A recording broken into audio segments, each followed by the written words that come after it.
নমস্কার। আশা করি আপনারা সবাই খুব ভালো আছেন। আগামীকাল তো রাখি বন্ধন। আর রাখি বন্ধনের সময় মিষ্টিমুখ করতে হলে আপনারা বাড়িতে এইভাবে লবঙ্গ লতিকা তৈরি করুন। আর এইভাবে বাড়িতে তৈরি করা মিষ্টি দিয়ে মিষ্টিমুখ করুন। এই লবঙ্গ লতিকা মিষ্টি কিভাবে আমি তৈরি করি আপনারা ভিডিওটি অবশ্যই শেষ পর্যন্ত দেখতে থাকুন। আর এইভাবে নতুন নতুন ভিডিও পেতে চ্যানেলটিকে সাবস্ক্রাইব করে পাশে থাকুন। এই লবঙ্গ লতিকা মিষ্টিতে আমি ক্ষীরের পুর ব্যবহার করব। তার জন্য ক্ষীর আমি বাড়িতেই তৈরি করে নেব। কড়াই বসিয়ে দিয়েছি, দিয়ে দিলাম 2 চামচ মতো ঘি। ঘি খুব সুন্দর গলে গেছে। এই পর্যায়ে আমি 1.5 লিটার গরুর দুধ ছেঁকে নিয়েছি খুব ভালো করে ছাঁকনি দিয়ে। এবার কড়াইতে দিয়ে দিলাম।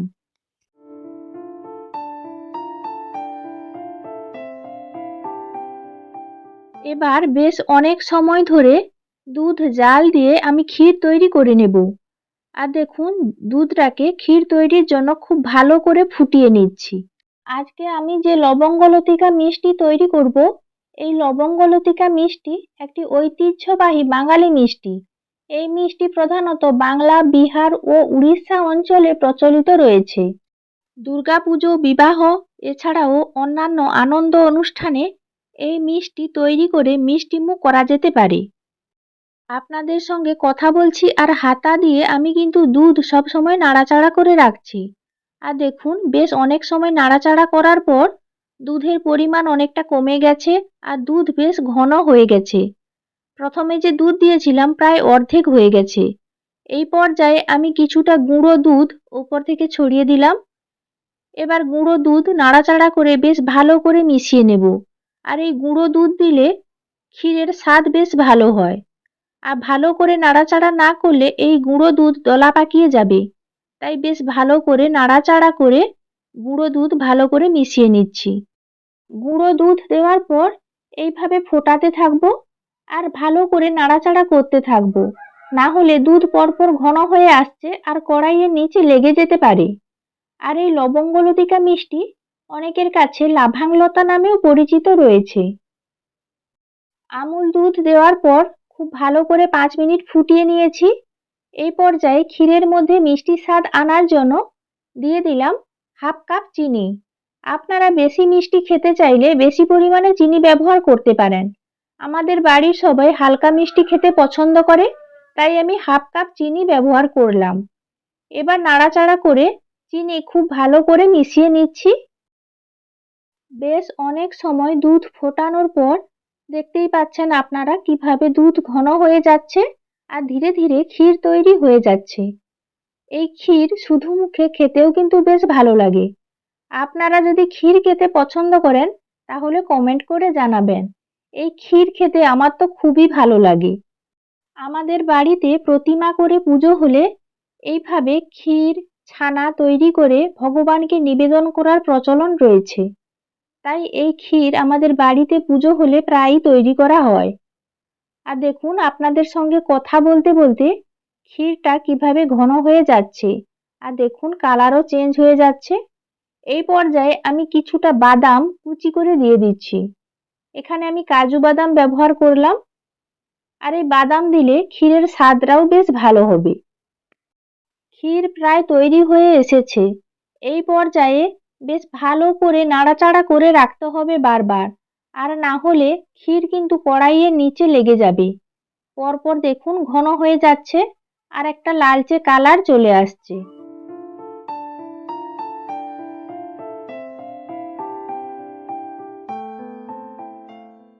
আর 2 থেকে 3 মিনিট এইভাবে নাড়াচাড়া করলেই ক্ষীর তৈরি হয়ে যাবে।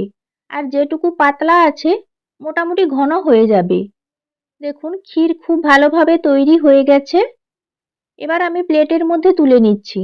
আর ঠান্ডা হয়ে যাওয়ার পর ক্ষীর এইভাবে আর পাতলা থাকবে না, খুব ভালোভাবে জমে যাবে। পুরের জন্য ক্ষীর তৈরি হয়ে গেছে। এদিকে আমি একটা বাটিতে পরিমাণ মতো ময়দা নিয়েছি। ময়দার মধ্যে একদম 1 চিমটে লবণ দিয়ে দিলাম।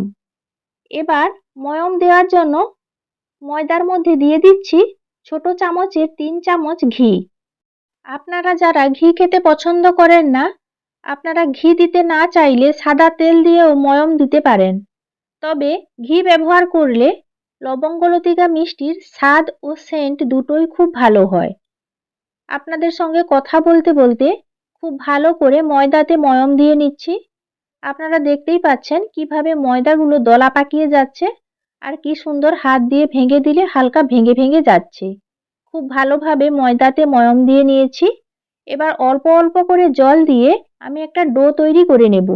যেভাবে লুচি তৈরির সময় ডো তৈরি করি ওইভাবেই ডো তৈরি করব, তবে একটু শক্ত করে ডোটা তৈরি করব। তাই অল্প অল্প করে জল দিয়ে আমি ডোটা তৈরি করছি। লবঙ্গলতিকা তৈরির জন্য ডো তৈরি করে নিয়েছি, খুব ভালো করে মাখিয়ে নিয়েছি। এবার আমি ছোট ছোট করে লেচি কেটে নেব, তারপর লুচির মতো বেলে নেব। কথা বলতে বলতে দেখুন লুচির মতো ছোট ছোট করে লেচি কেটে নিয়েছি। এবার এই লেচিগুলোকে লুচির মতো গোল করে বেলে নেব। তারপর আমি ক্ষীরের পুর ভরে লবঙ্গলতিকা মিষ্টি তৈরি করে নেব। আর এদিকে দেখতেই পাচ্ছেন প্লেটের মধ্যে ক্ষীর তুলে রাখার পর কিভাবে সুন্দর জমে গেছে। আর দেখতে তো খুব ভালোই লাগছে, আর দেখে মনে হচ্ছে স্বাদও খুব ভালো হবে। একটা লেচি খুব সুন্দর লুচির মতো গোল করে আমি বেলে নিয়েছি। এবার ক্ষীরের পুর এইভাবে একটা শেপ দিয়ে নিয়েছি। এবার লুচির মাঝখানে এইভাবে সুন্দর করে সাজিয়ে দিলাম।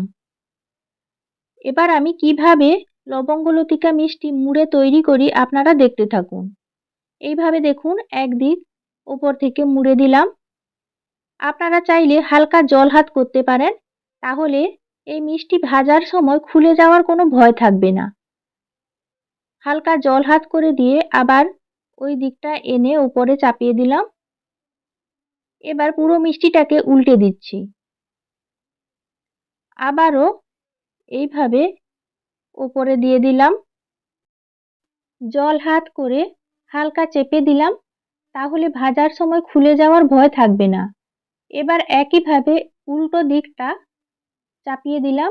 আর এই মিষ্টির প্রধান বৈশিষ্ট্য হলো লবঙ্গ। এবার ভাঁজ করার পর ঠিক মাঝখান বরাবর একটা লবঙ্গ গেঁথে দিলাম। আর এই লবঙ্গ দিলে স্বাদ ও গন্ধ দুটোই খুব ভালো হয়। আবারও একটা মিষ্টি তৈরি করে নেব, আর এই মিষ্টিটা একটু অন্যভাবে ভাঁজ করব। দেখুন জল হাত করে নিলাম। এবার মাঝখানে অল্প একটু জল দিয়ে দিলাম। এবার কোনাগুলোকে এইভাবে মাঝখানে দিয়ে চেপে চেপে দেব। আর এই মিষ্টিটা দেখুন দেখতে একটু অন্যরকম হবে। দেখুন এইভাবে চেপে দিচ্ছি আর প্রত্যেকটা কোনা দিয়ে এইভাবে মাঝখানে চেপে দিচ্ছি।